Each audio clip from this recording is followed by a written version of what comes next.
All right, everyone, it is time for more mock drafts. And here today, I promised him I would bring him on the show, but we are getting a special reintroduction to Loudmouth Sports broadcaster Clay.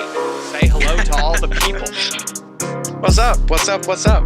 All right, and really excited about this. Kind of just swapping off on each other's shows just for fun. Why not? He was on my Reds episode season preview for the Cincinnati Reds over on my channel. So, getting to be on this channel is fun. You've heard my voice before. You've probably not seen my face before, but you've heard my voice before. So, good to be back.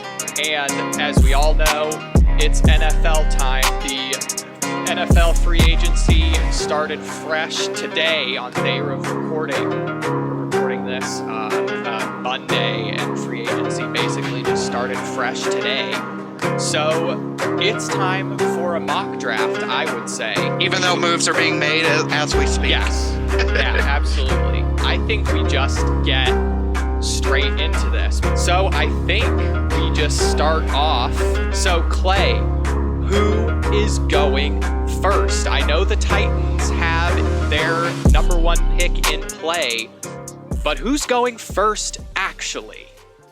It's interesting, right? Because there's a lot of different positions that the Titans could be in here. Their front offices, they're not going to shy away from taking a generational player in this class.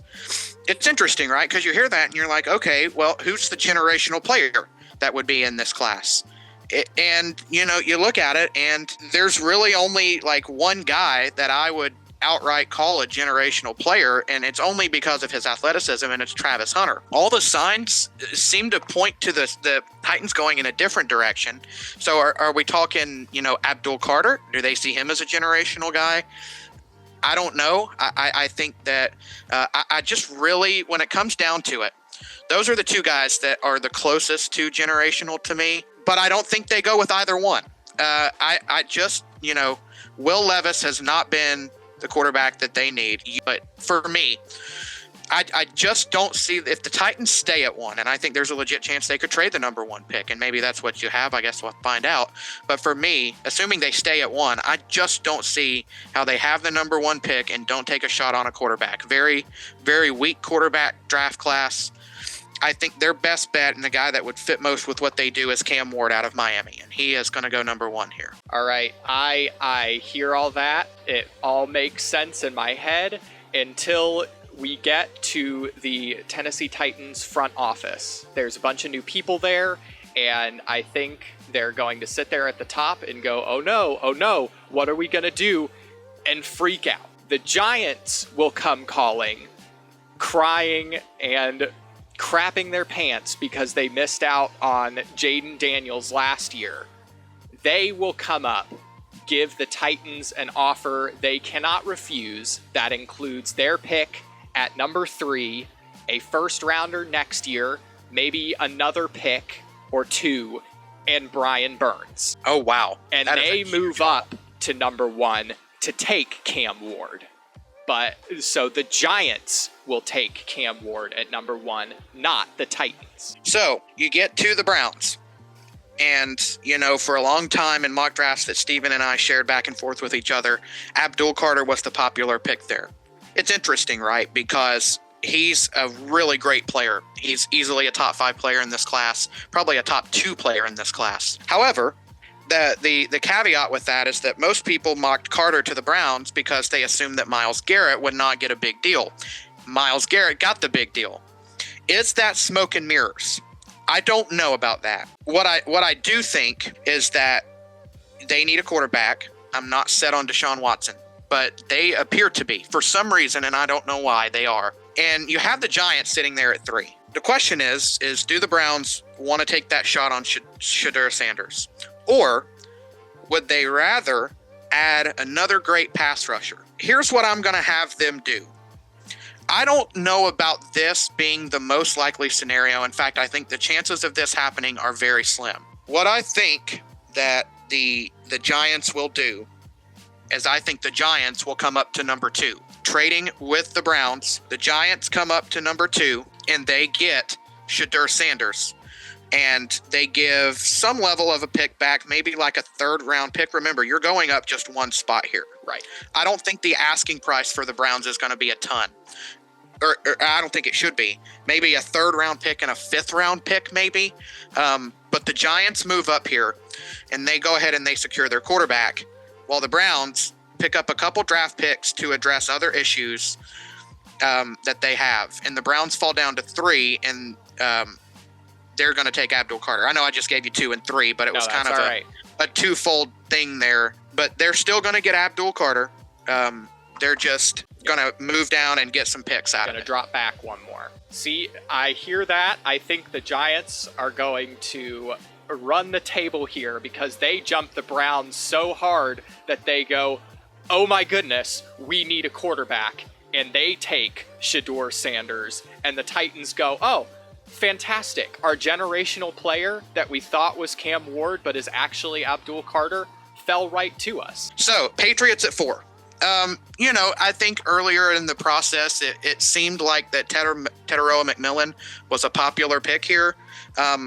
He's just kind of lost a little bit of luster, over the last few weeks. I don't really know why, but it just seems like that the Patriots don't really seem all that interested. For me, it's between 2 players. Now, they have Christian Gonzalez, who is a really good corner. I think that they are in play to take Travis Hunter. I think there's a good likelihood of that happening. But what I also think is that the first round, you're going to see so many offensive linemen come off the board. I'm seeing it trending more and more. My opinion is that the New England Patriots take Will Campbell at 4 instead of Travis Hunter. Okay. So that makes sense to me. All that reasoning makes sense, but I think that's exactly why the Patriots do take Travis Hunter. They already have Christian Gonzalez, and Travis Hunter, if they really wanted to, they can make him their gadget player, and he can play corner and wide receiver.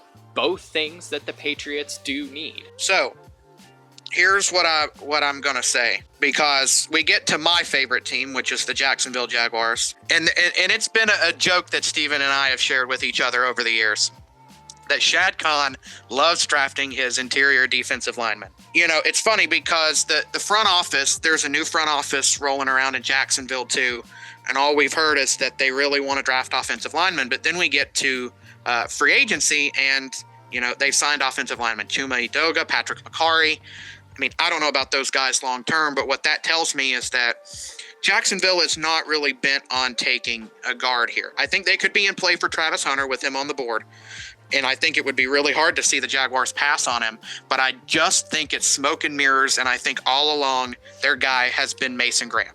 I don't see Graham getting out of the top 10, and defensive tackles in need for Jacksonville, and Mason Graham is far and away the best defensive tackle in this class. There are some really good ones that we'll talk about a little bit later, but Mason Graham, I think it's smoke and mirrors. I think you take the best defensive tackle, and you have, a potential franchise guy there for multiple years. Yeah, that all makes sense. When I saw the Jaguars take Edoga and Macari in one day, I thought, those aren't long-term guys. And they're also not starters. I think Jaguars go starter. I think the offensive lineman sightings are smoke and mirrors, and they take Will Campbell here. Okay. I can buy that. I'm totally in on that, especially considering he's there. So what that means is that Travis Hunter got out of my top 5. Now, I think there is a less than 20% chance that he gets out of the top 5 in the actual draft. It's just how things tend to fall here, and I just think the Patriots are going to want to protect Drake May because he had a solid year, but they needed to protect him, and I think the Jaguars just absolutely adore Mason Graham, and I just don't see them going anybody else. Here's the thing about the Raiders. I think they need a receiver. So Teteroa McMillan is on the board. Jacoby Myers is fine. They have some great complementary receivers. They just don't have that X receiver that's, going to do what needs to happen in the AFC West. What I'm going to say about that, Teteroa McMillan could be a really nice fit here. I don't think that's what's going to happen, though. I think that the Raiders are going to draft Travis Hunter, primarily play him at receiver, believe it or not, because, you know, Daniel Jeremiah thinks that Travis Hunter is a full-time wide receiver, partial corner. Maybe the Raiders buy that. And he is not a primary corner like most people think. He'll get some snaps at corner. He can help out the Raiders secondary, but they draft him to play wide receiver, and he becomes their ex-wide receiver. I think that's a really crazy route that this could end up going. I don't know that this is what the Raiders are eyeing, but if it were to happen that Travis Hunter were to fall out of the top 5, they are in a really interesting spot to potentially do something that nobody expects right now. I can buy that 100%, but at least in my draft, Raiders fans can absolutely rejoice because their favorite top 5 talent player just fell to them at 6. Welcome Ashton Jeanty to the Las Vegas Raiders. Showtime has arrived. Very interesting. I like that. I like that a lot. I'm going to have him slide a little bit. We'll see where he ends up, you know, locking in at. So Justin Fields is the quarterback. Aaron Rodgers is out the door. That would lead me to believe that they are not going to go with quarterback. I've liked Tyler Warren here because I think they could use a really good tight end. But really, I just look at this team and, you know, I peek at the secondary a little bit and I'm like, okay, well, there are some good corners in this class. And this is a guy that I've had a tendency to slide a little bit. But I think, you know, the Jets are pretty happy with what they have on the boundary with Sauce Gardner. But what I think they can do is they can throw this guy in as their other boundary corner or, in the slot, or if they choose to, play him at safety, because the questions are there about this guy's, ability to run downfield. His long speed has question marks, but the pure cover ability of Will Johnson is just really, really good. For the first time, I think in this cycle, Will Johnson will make it into my top 10. Yeah, and if this was about 2 weeks ago, I would 100% buy your Will Johnson to the Jets. I think that's a really good fit.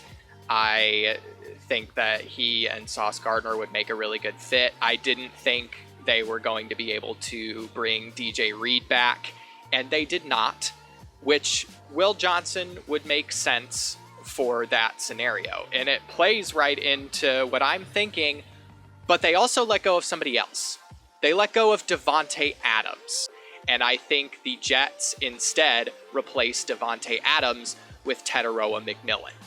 Okay, give Justin Fields a weapon. It makes sense. There are some nice receivers down the board, so it's possible they could snag him in the second or third round. But yeah, I think that's totally reasonable, and it probably makes a little bit more sense than what I did. I just wanted to get a player that I thought highly of into the top 10, because it's pure speculation, right? I mean, 100%. There's no way that we're going to know. So that's why I'm going to do that. Now, here's what I'm going to say about the Panthers. I am just about 100% convinced that the Panthers are going defensive line right here. They could go receiver. Teteroa McMillan is there. I fully recognize that. And then there are probably a couple other positions that they could address here. But here's what I'm going to say. So Abdul Carter came into the combine, and, this whole process has been defensive end one for the most part. There was a point in time where James Pierce was that. The combine, though, to me, separated. So we already had defensive end number one. Mm-hmm.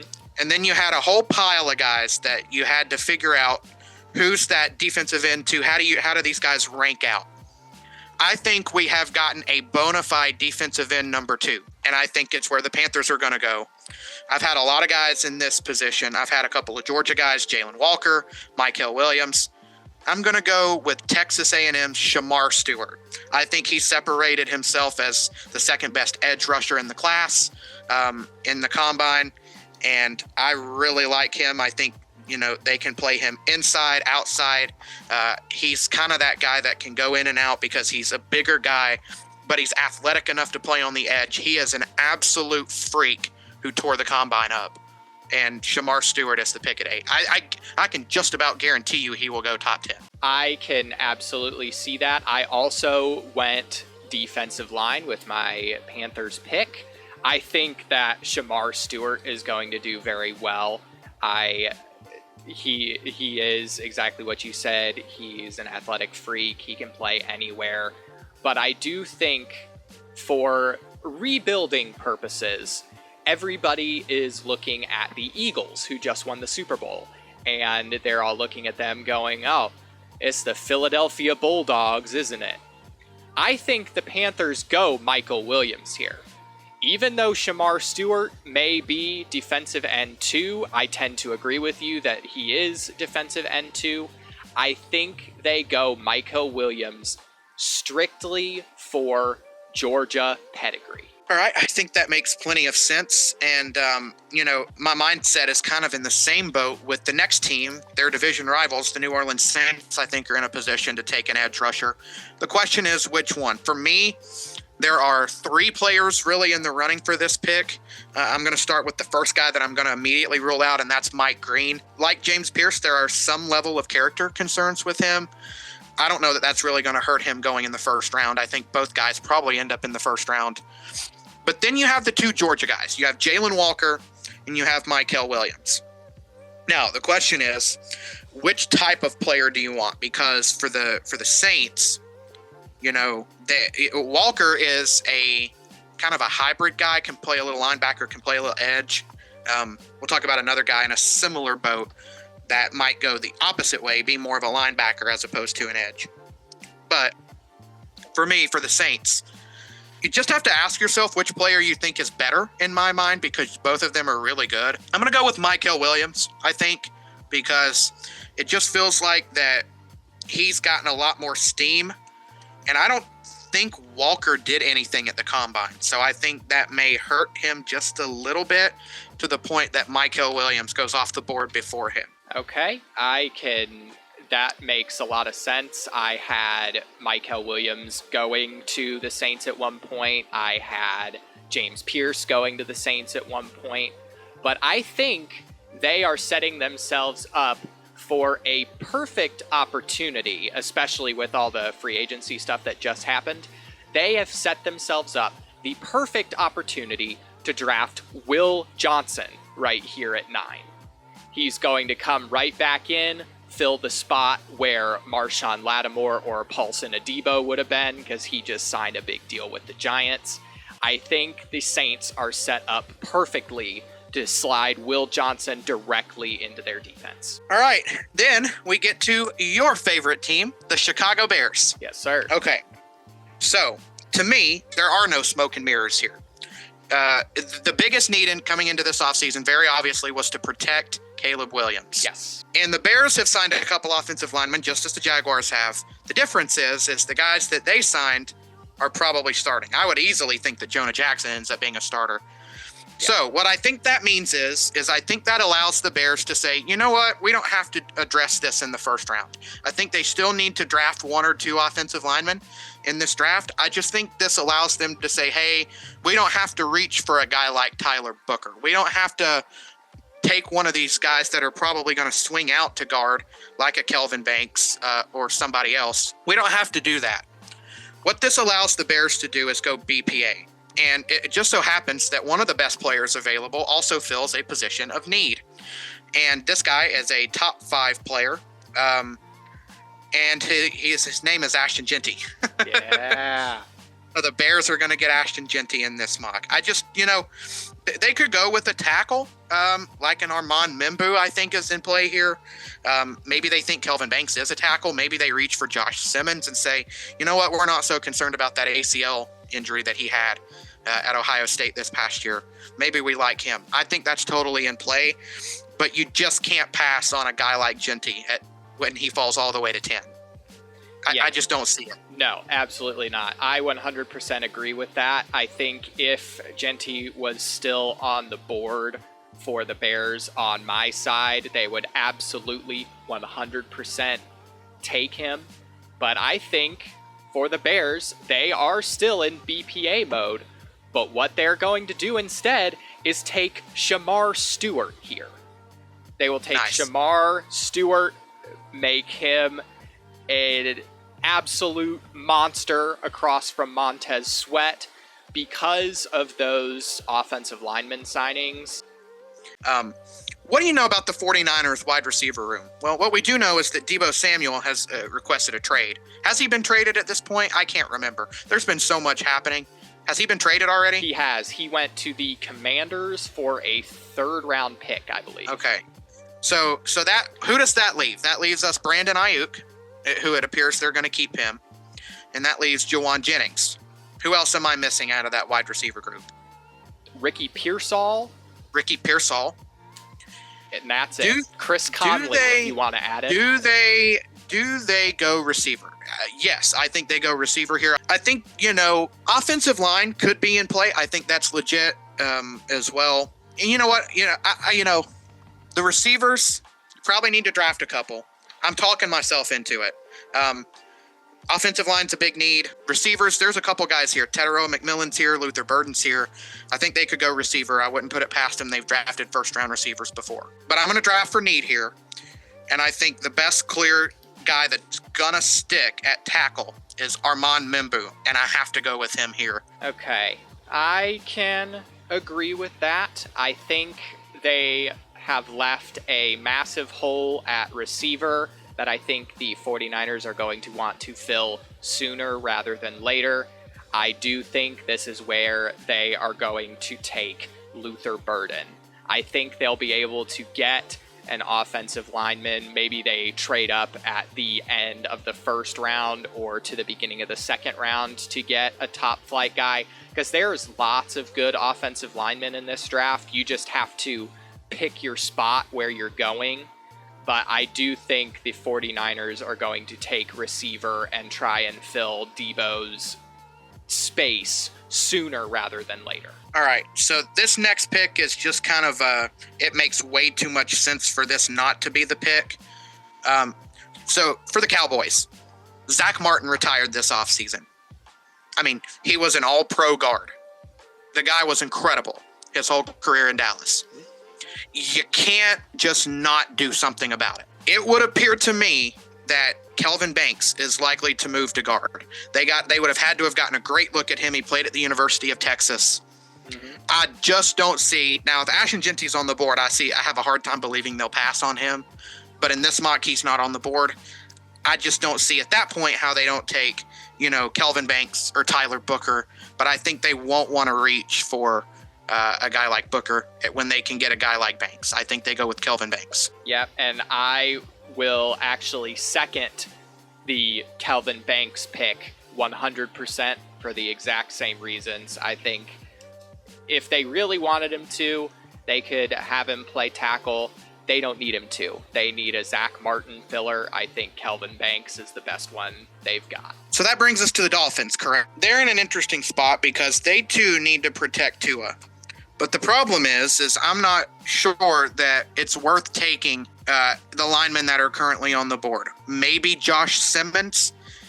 I think he's a tackle. I don't think he's a guard. Do they reach for Tyler Booker? I think you could make the argument. I'm also just not entirely sure about it. It's kind of hard to eyeball what's wrong with the Dolphins other than the offensive line. I mean, there are some good defensive linemen in this class and guys that really showed out at the combine. Could this be like a Derek Harmon? I think it's a little early. Could it be Walter Nolan? I also think that's a little bit early. And I think, there's a clear drop-off after Tyler Booker. I think guard is just such an important position that even though it might be classified as a little bit of a reach, I just can't get past the Dolphins and their offensive line concerns. They're going to go and get Tyler Booker while they can. Tyler Booker, I can 100% buy. The Dolphins do need some of that interior offensive line help, as well as a lot of these other teams do. Bears, Jaguars, a lot of these other teams. In my mock draft, the perfect fix to a lot of their defensive issues has fallen right into their lap. The Dolphins, maybe they won't admit it, they have really been missing Christian Wilkins, who is the best fix in this draft to replace a Christian Wilkins type player. Mason Graham has fallen all the way to 13 with the Dolphins, He's fallen off way too much. He probably should not get to the Dolphins. But in this case, he does. And the Dolphins are going to take him right here at 13. Have the 14th pick. There are a ton of potential fits here on the board. Let's start, I guess, with the safety position. I think there are a couple guys in play here. We'll start with Malachi Starks. He's a really good player, probably a top 10 talent in this class, borderline top 5. And Nick Emmanwori, I mean, what is there to say about him? I mean, the guy put up one of the greatest combines in NFL history. Those guys, I think, probably at this point are both going in the first round, though it can be hard to place exactly where. But for me, I just can't go there. You know, they brought in Cameron Bynum out of free agency, and they have Julian Blackman. I think they've got plenty of options. Ronnie Harrison is on this team. Nick Cross is there. I think they're pretty set at safety. Corner, they just signed Charvarius Ward today. They also have Juju Brents on the other side. I don't know about that either. Here's my thing, though. Malachi Starks is probably the best at his position. You can argue him and Emmanwori however you want to. I don't think they need safety. I think that ship has sailed. They've made the acquisitions. Their roster's in a certain position to where I don't think they need to draft safety in the first round. There is a player at a position of need that is the best player at his position that is still here. And I just can't get past this, what they would be able to do with this guy, both in the run game and in the passing game.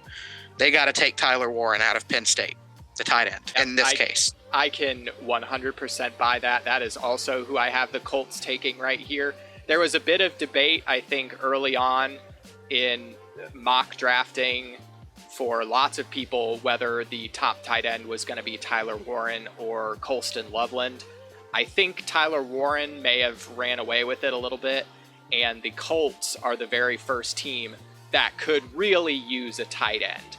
If they even decide to bring Mo Alley Cox back, he is 31, turning 32 this year, and they really don't have a backup plan because all of their backups, Kylan Granson, people like that, are a lot older. So I do think they bring in somebody like Tyler Warren here at their spot at 14. So the Atlanta Falcons are at 15. They've had the tendency to, what do you say? They draft offense like crazy. Drake London, Michael Penix, Kyle Pitts, Bijan Robinson. They've gone literally every offensive side of the ball player possible in the first round. They have failed to draft a defensive end. They have arguably had the worst pass rush in the NFL over the last few years. I think they also have holes at linebacker. There is a guy who can potentially help you in both regards. Now, I think you're going to have to clearly define what that role is for him, whether that's pass rusher or off-ball linebacker. But it just so happens that in their backdoor, cross state in Athens, there is a bit of a hybrid player that can play linebacker, that can play a little bit of edge. His name is Jalen Walker. I think he's a perfect fit for them right here. Mike Green could be in play here. James Pierce could be in play here. Maybe Donovan Ezeraku goes higher than we think. I'm not seeing enough love on certain sites for Jalen Walker. I think he's a top 15 player, and he goes exactly at number 15 right here. I can 100% buy that. Yet again, I'm taking another Clay pick right now. I had James Pierce going to the Falcons a couple different times. I had James Pierce going to the Saints. I had him going to the Buccaneers a couple different times. But I think I'm going to change it up completely. I do think Jalen Walker goes here.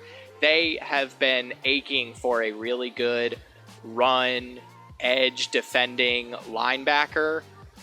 They've been hurting for a linebacker pretty bad ever since Deion Jones decided to fall off a cliff. And edge could use a little work. And Jalen Walker can do both. So I think that would be the best pick for them. So the Arizona Cardinals made a splash today in signing Josh Sweat to play edge for them, which makes a lot of sense. They need a lot of help on that defensive line. Notice I said defensive line. They really haven't gone after a big-time defensive tackle yet. I've been on defensive tackle for them the whole process. The question is which one, right? Because for a while I was on the Walter Nolan kick. Of thinking that he was a perfect fit here. They've done something similar. They drafted Robert Kimdichie, also out of Ole Miss, a few years ago. That did not pan out well. Do they make the same move twice. I'm not going to call it a mistake because I think there's a ton of upside with Walter Nolan. Well, the combine would tell us that the likelihood of that happening now is pretty slim. Could they be in and play for a run stopper, or at least a guy that has a tendency to be run stopper first and then pass rusher? There's concerns about the, I don't know if it's the emotional maturity or the physical maturity or the mental maturity or all of it for Walter Nolan. I've been Walter Nolan to the Cardinals forever, and I think I've gone with him in every mock draft. I think there's a good chance they take him. In this mock draft, though, I'm going to go with a guy that sometimes has slid out of the first round for me, but also had a great combine. I'm going to go with Kenneth Grant, which is why I said, run stopper first, huge guy. He's run oriented first in terms of defense, and then he's pass rush second, but he can do a little of both. So the Cardinals at offensive tackle in recent years have been a little bit up and down. They've been trying to use DJ Humphries to be their premier offensive tackle for years and years. They tried experimenting with Josh Jones, and they just drafted Paris Johnson.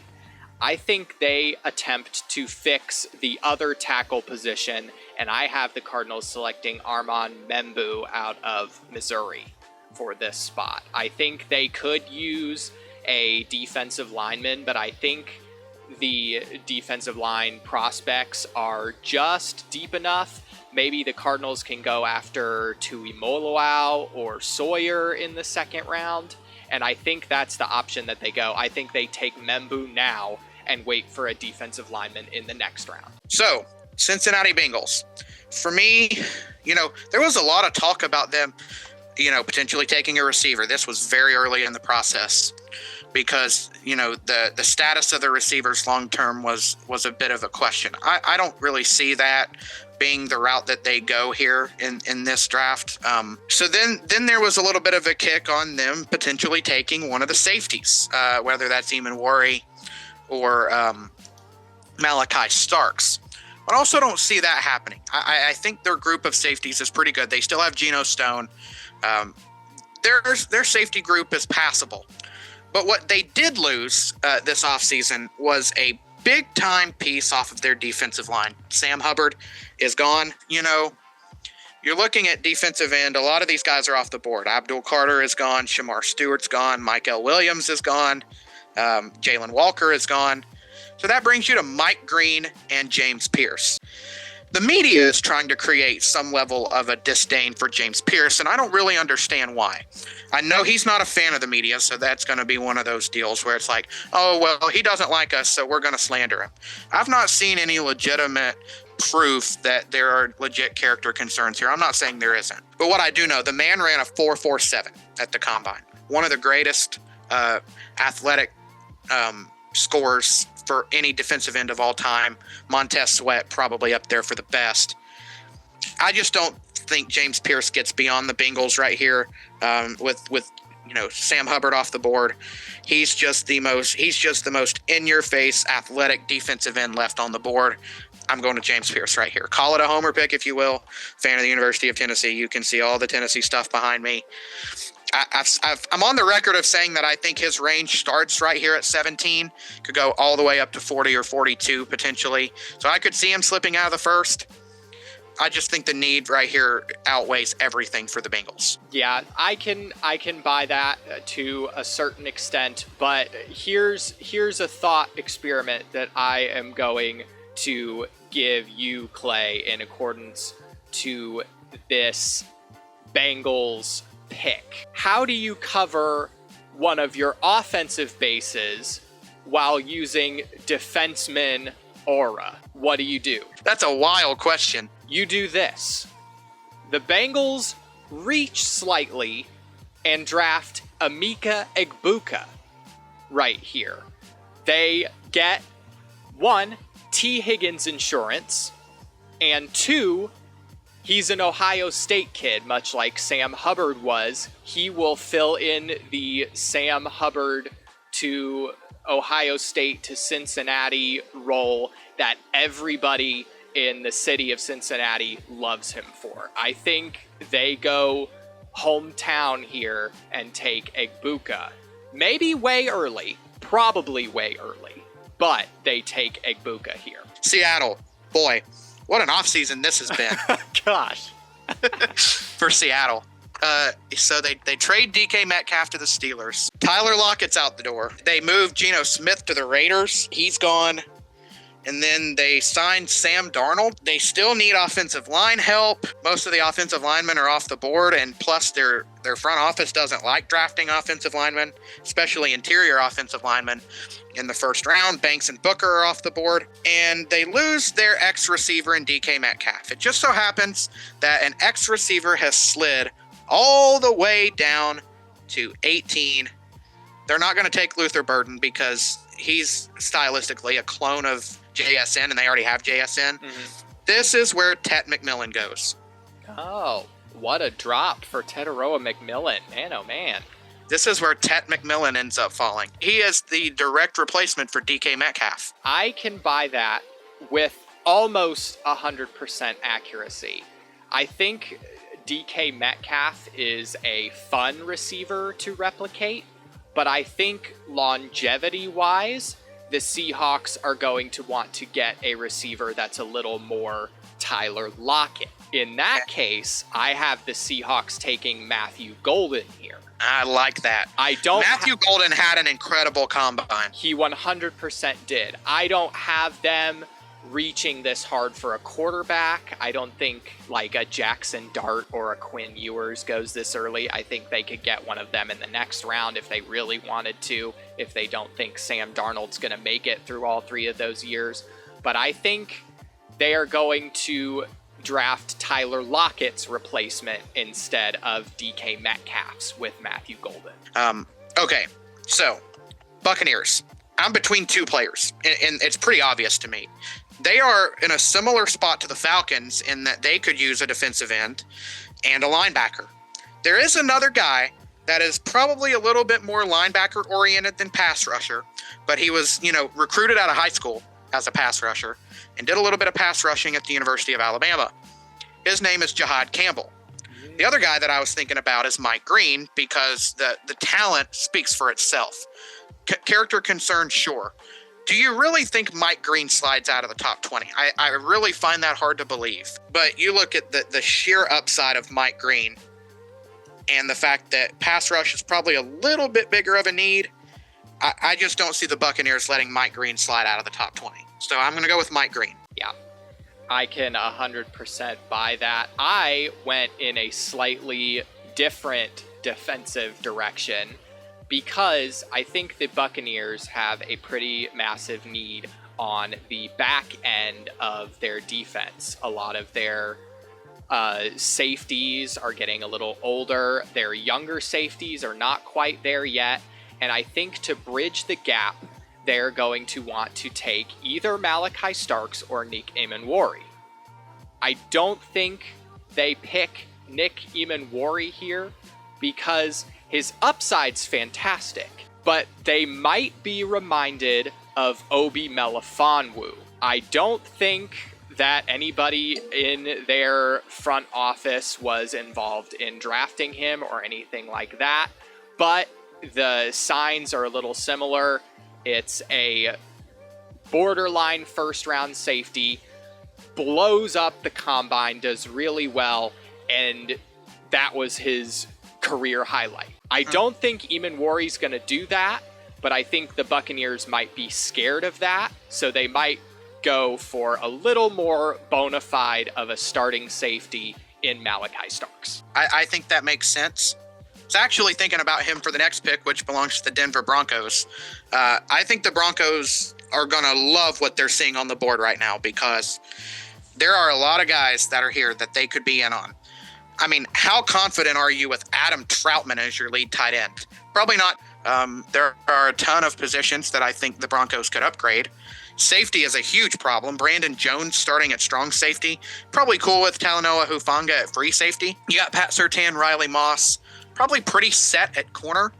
The question is, what do you think is the biggest need? I think there are a ton of guys that the Broncos could be interested in. Without giving away my pick, I think besides the one that I have, I think safety is their biggest concern, because I think PJ Locke is going to be a good player, but he was getting absolutely cooked by the end of the season, and I think they need to put somebody in there in front of him just for a little bit in case they want to actually see him succeed as a starting safety. You know, strong safety tends to be more of a hybrid guy, probably a little bit better in run defense in most systems. And then the free safety is a little bit more rangy and able to cover, more likely to cover deep down the field than the strong safety is. And maybe that plays into my decision here. You know, there's a perfect strong safety in this class because of his size, but he's also athletic and rangy enough that he could drop back if you needed him to. Wide receiver is a big time need here, I think. You can live with Adam Troutman. You're not happy about it. You can live with it, though.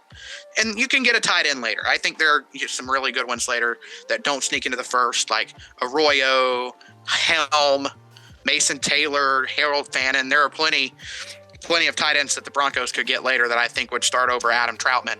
Receivers a little bit tougher of a question because I think there is a fall off in this class at a certain point, but also there were receivers that tested really well and some second round options that I think they could play around with.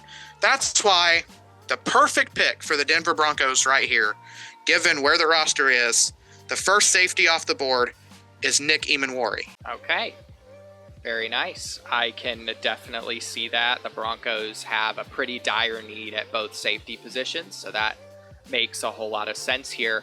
However, I said without giving up my pick, so I don't have the Broncos taking a safety here. I think they do look at their tight end room and vomit in the corner. Troutman, Dulcich, absolutely not. They're going to take Colston Loveland here to fix all that entire room. So then pick 21 belongs to the Pittsburgh Steelers. No, they're not drafting a receiver. They traded for one instead. Now, the big question is who's throwing them the football? I don't think they're taking a quarterback here. I just don't see it. I think that if they take a quarterback, it'll be in the second round. Who's going to be their quarterback? I don't know.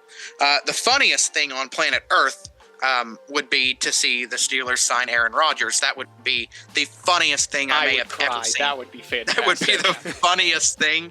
But I don't think they're going quarterback here. Maybe they draft one. Maybe they roll in and say, you know what, cool, Jalen Milroe's our starting quarterback. I think that would be ridiculous. But anyways, I've been on this guy for the whole cycle, pretty much for the Steelers. I think it's a big need for them. He's here. He had a phenomenal combine. He had a phenomenal season. Won the Thorpe Award for the best defensive back in college football. I'm going with Jahdae Barron out of Texas. I love this guy. I think he's a perfect fit for what the Steelers need. I'm sticking with that one. I've not stuck with a lot of my picks. I've gone a different route with a lot of these.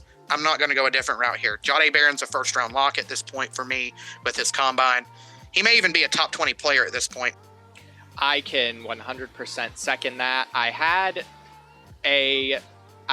Ben Morrison, Siobhan Revel, a couple different bottom of the first round corners going to Pittsburgh to alleviate Dante Jackson because he played really well for the Steelers, but I think he's a little too old for them to justify keeping them around.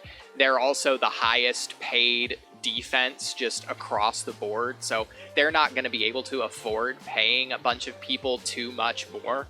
But I think Jahdae Barron is a good consolation prize for not being able to get Dante Jackson level production, and that's the best part.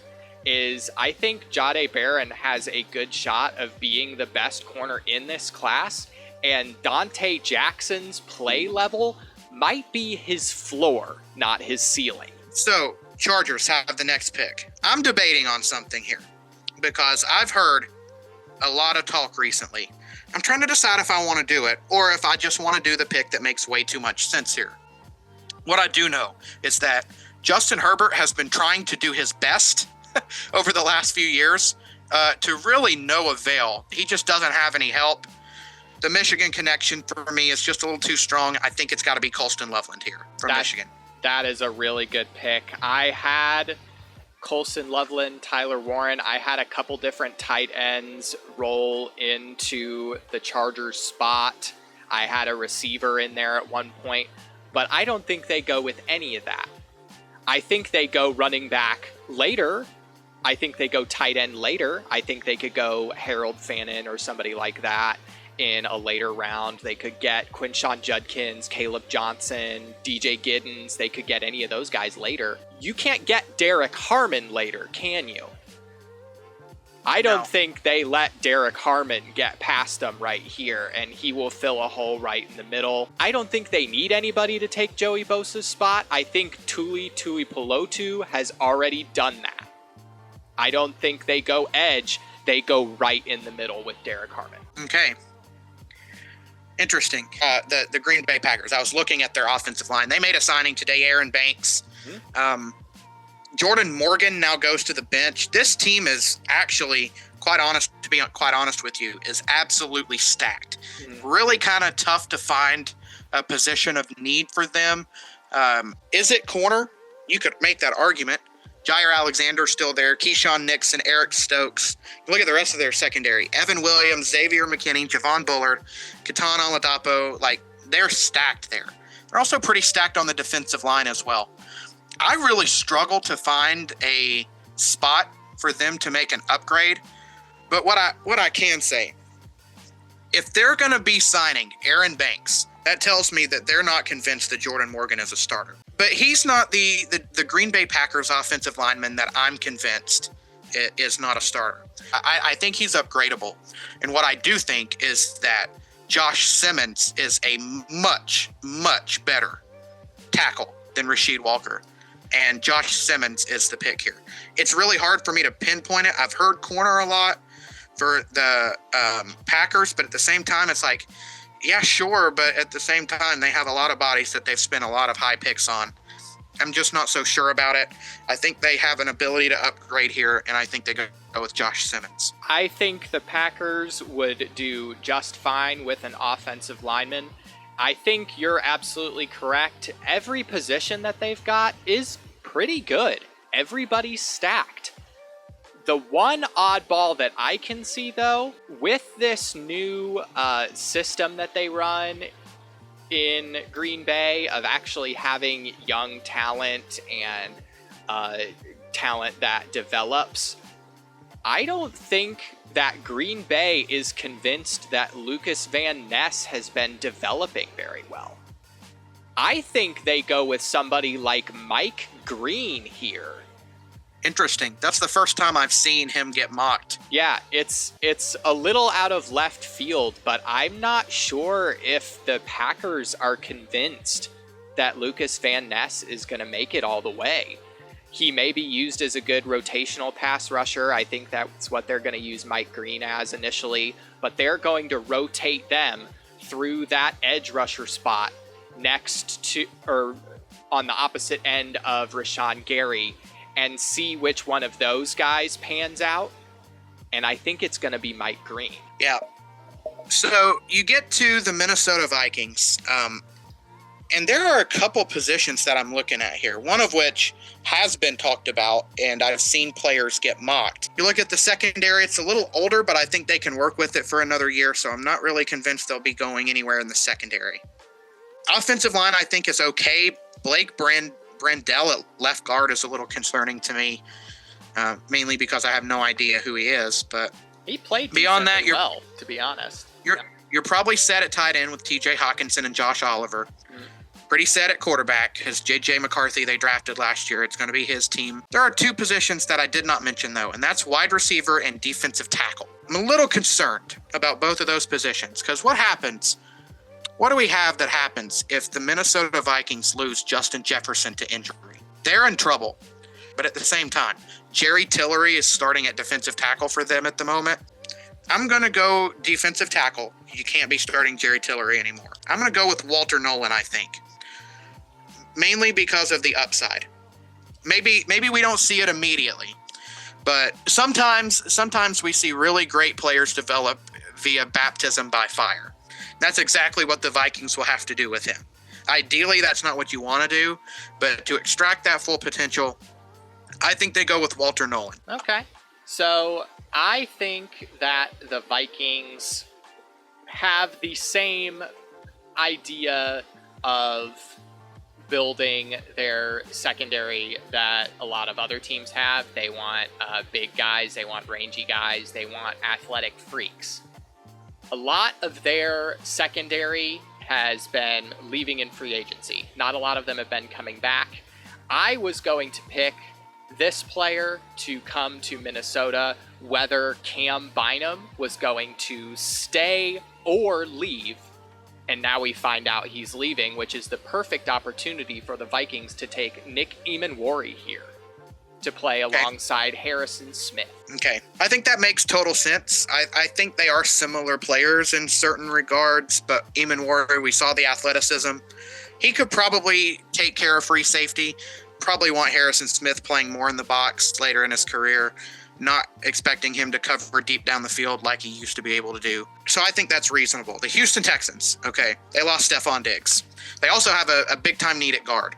Guard just doesn't make sense for them right now. I think they can get one later. So, to me, it's between two wide receivers, Luther Burden and Matthew Golden here. I'm not really looking at Ibuka. It could be Ibuka. I just don't see it, to be honest with you. I mean, at one point I was like, yeah, Ibuka makes plenty of sense. You know, his Ohio State quarterback is the quarterback in Houston. So maybe that is their guy. And maybe there would be a better argument for him over Matthew Golden. Golden had a phenomenal combine. The front office would have been there to see him play at Texas. Really good at catching the ball, much like Stephon Diggs.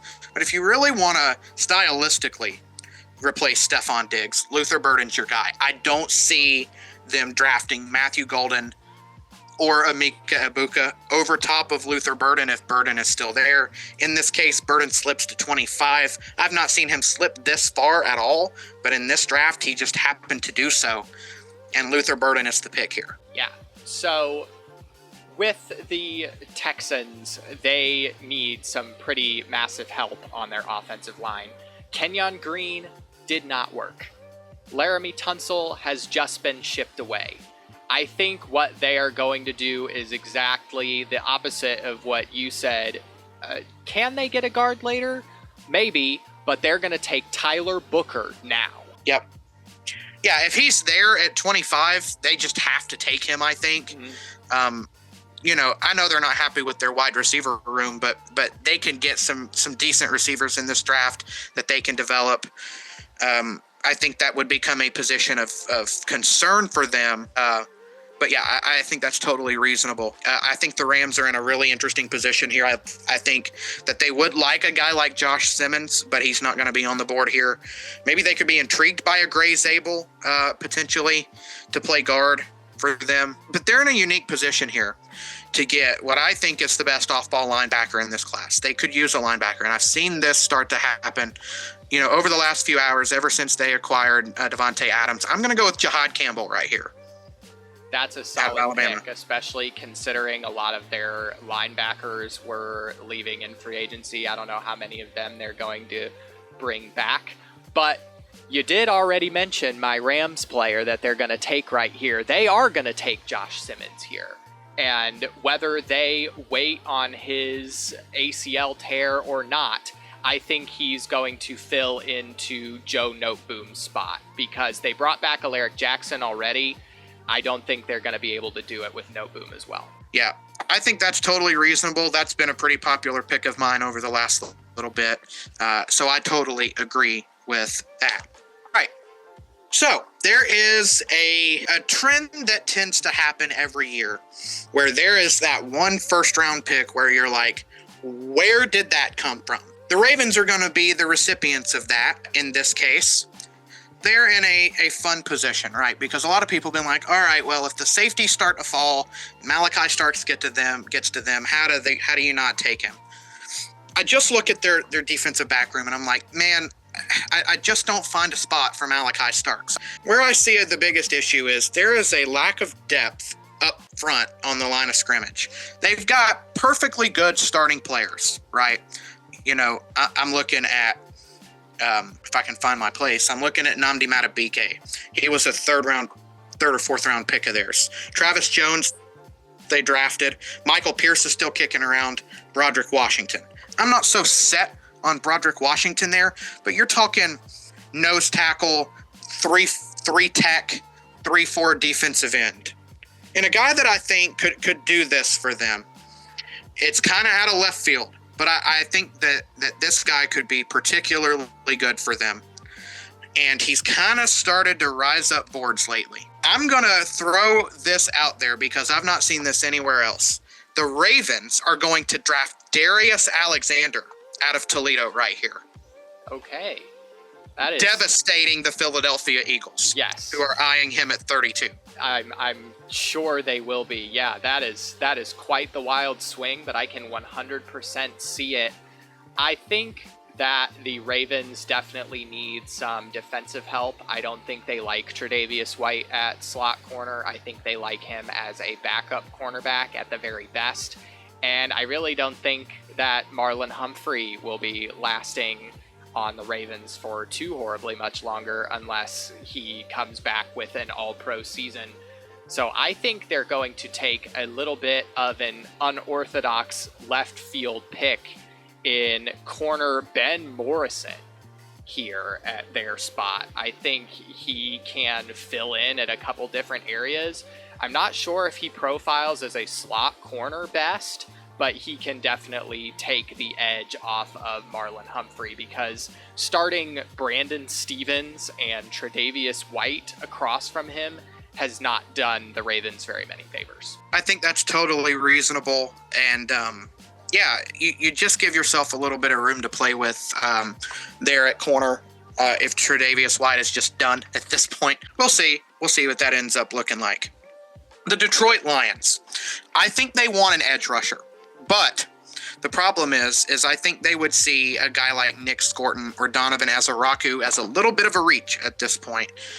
Maybe they like Jack Sawyer, but I think they might be able to get him in the second round. The position that I don't think that they would be able to address is offensive line. For me, it's between a couple guys. It's between Donovan Jackson and Gray Zabel. Now, the Combine would tell you, and the Senior Bowl would tell you that Gray Zabel should be the idea here.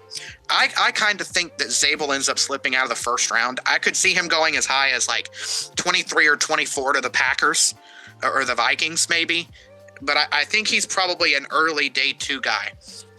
But Donovan Jackson proved his ability to be able to, he took over for Josh Simmons at tackle when he tore his ACL, but he was also really good at guard. And I think the Lions are going to want to put him at guard, even though he played tackle. But hey, it's nice to have a guy that can play tackle if you need to swing him out. I think Donovan Jackson is just the best fit for them for the best value at the moment. He is my pick for them at 28. Yeah, I can 100% buy that. I think that the Lions are going to want to look at that, especially if they can't bring back guys like Kevin Zeitler, or if Taylor Decker takes another step back, or anything of that flavor. That makes a lot of sense. In my mock draft, the Lions and Dan Campbell are going to be frothing at the mouth because I think that getting rid of Zadarius Smith, at least to me, makes the Lions look like they're going after Trey Hendrickson from the Bengals. I think this is a pick that the Lions make whether they sign Trey Hendrickson or not. They take James Pierce here. Yep. I think, he's definitely the type of guy that they would. Yeah, that is right in the middle of your range that you were talking about, that he's probably going to go kind of from like the 14 to 42 range. That's about a little more than halfway up where his range is going to fall. I think the Lions would love having James Pierce in the fold, whether they bring in another elite rusher like Hendrickson or not. So the Washington Commanders are on the board. It's interesting, just kind of taking a step back to look at who is still on my board. I'm not going to take any of these guys, though, because, and you might see this as a little bit of a reach, but we saw the Ravens actually did something like this a few years ago. They needed a serious amount of help in the secondary, and they needed to take a corner. And they took the fastest one at the Combine in Nate Wiggins. There was some questions about his cover ability, but, he's been able to turn into a starting guy for them. It just so happens that Benjamin St. Juste has been horrible for the Commanders. over the last few years. The fastest player at the combine, fastest corner at the combine, is still here. And I'm starting to hear some first-round buzz on him. How about Maxwell Hairston from Kentucky? That's a good That pick. is who the Commanders are going to get right here. I like that pick a lot. There's several secondary players that I think the Commanders definitely need to consider here. I think that there's a lot of that running around. I think that Marshawn Lattimore is a good starting corner for them. I think that the starting 2 corner spot might go to Mikey Sainristil still. It just depends on whether they see him as a true corner or a slot corner. But let's talk about Jonathan Allen. He was a pretty massive part of that Commanders defensive line. Daron Payne was there. He had a little bit more buzz around trade time. But Jonathan Allen is now gone. I think the Commanders may take this opportunity to get the absolute biggest mauler defensive tackle that they could find. Yes, I do know Johnny Newton's there. It doesn't matter. I think they get the most mauling defensive tackle, giant dude that they can find in Kenneth Grant right here. I think that makes a ton of sense because at some point you are going to have to move on from a guy like Jonathan Allen. Is he still on the team? They cut him. They did cut him. Or they're going to at a certain point. I don't know. They also have like a Daron June first designation or what? They also have Daron Payne and Javon Kinlaw still, though. So that brings us to the Buffalo Bills. And you know, sometimes I think they're all in a pretty good spot. We've talked about safety prior to doing this mock for them. I just don't think they're going to do it. Maybe they could, and I think Malachi Starks could be in play. I'm just going to tell you right now, we have 3 picks left. Malachi Starks is falling out of the first round for me. He's just going to fall out of the first round. Based on needs, I think wide receiver's the biggest need for the Bills. So that begs the question. Emeka Egbuka, Matthew Golden. I said it earlier that I needed to find a way to get Golden into the first round. I'm going with Matthew Golden here. I think he's a great pick for the Bills. I think he, in certain ways, is fairly similar to Khalil Shakir. But I think he's a great fit and is a guy that catches the ball.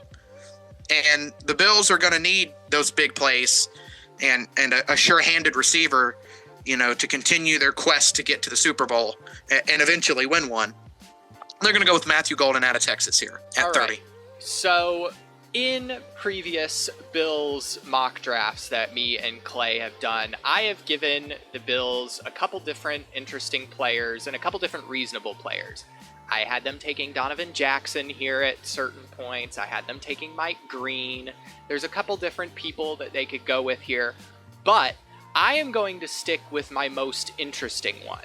They could very easily get this guy in the second round, maybe even the third round, but I may be even taking a massive reach here. But the Bills are going to take Xavier Watts from Notre Dame right here. When I watched him in the national championship game, he was one of, if not the lone bright spot on that Notre Dame team. He was in there making just about every play he possibly could. There was only a few times that he truly got outplayed by the opposition, but you could see him in every single tackle, whether he got the tackle or not. He's a high energy guy.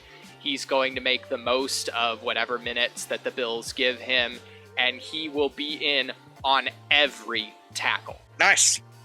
And I was very surprised when Steven first gave me that when he's done it before, because this is a repeat offense, Steven. Yes, this is a repeat offense for you. I think it's certainly an interesting pick.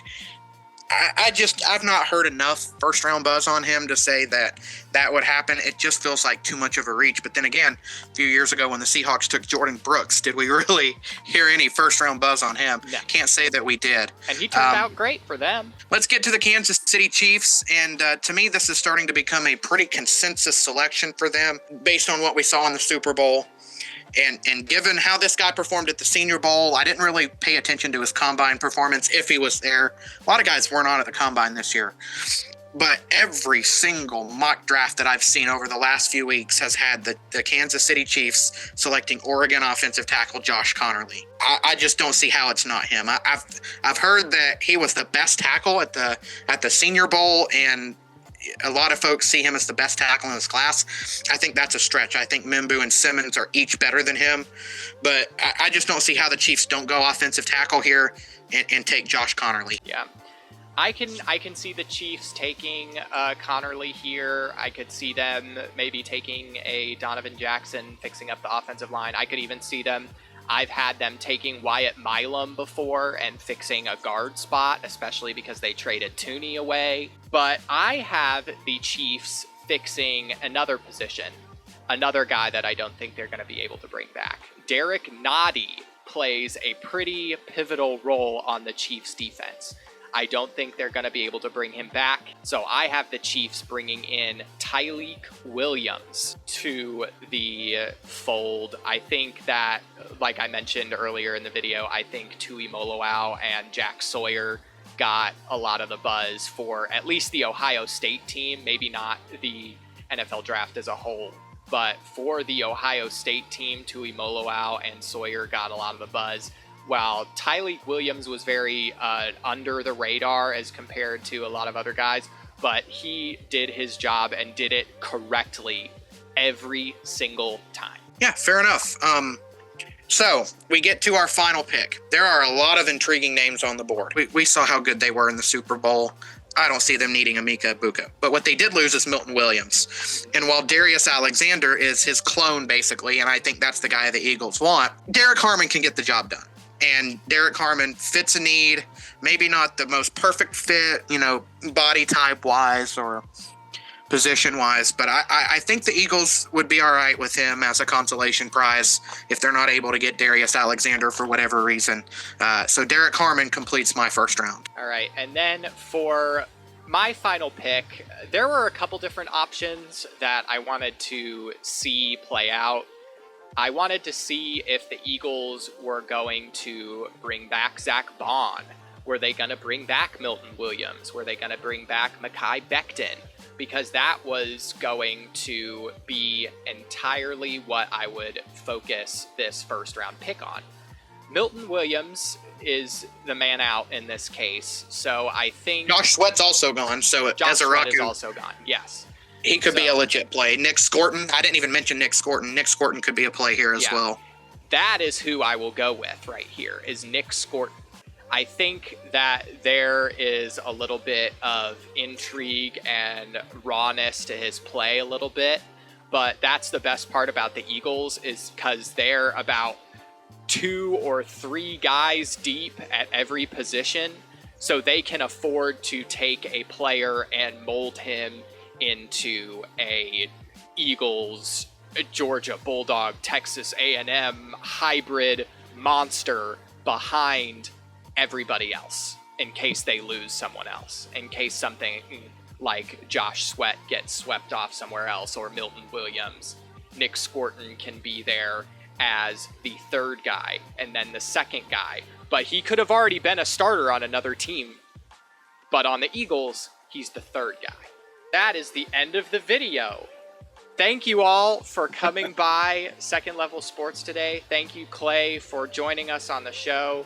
I really appreciate you coming by and sharing your football knowledge with us. If you want to go check Clay out, he is over at Loudmouth Sports. They're right in the middle of a really massive baseball series before the MLB season starts called 30 and 30 on their show, The Immaculate Inning. So that is a lot of fun over there. I was on their Reds episode, so this is a little bit of a trade-off, if you will. Clay, tell the people something real quick about Loudmouth Sports. Yeah, we've got some shows going on. We got my show that Steven just mentioned. It's called The Immaculate Inning. We're working on a series called 30 and 30 with my co-host BJ Laudermilk. Steven was in our Reds episode. Kind of mentioned that at the beginning of the video. We also have a racing show that we do that covers pretty much all things racing. If you're interested in cars that go in circles every weekend, we do that. And we have a little bit of various other content as well from over the years. We are approaching 1,000 videos now on the channel, believe it or not. I can't really believe That's that. huge. I've not exactly been around for all of those episodes. But I've been in there, kind of there at the beginning and then, here as of late. But it's good to be back and have that going on. So, yeah, check it out. Yeah. It's a lot of fun over there, and it's a lot of fun over here, so please do subscribe, like, comment. Did we get these picks wrong? Did we get these picks wrong? I gotta say that right. Did we get these picks wrong? Are we actual buffoons? Please let us know in the comments. We'd like to know who you think is going to your favorite team. In the meantime, I appreciate you guys coming, and I am going to get out of here before the rest of my background fades to black.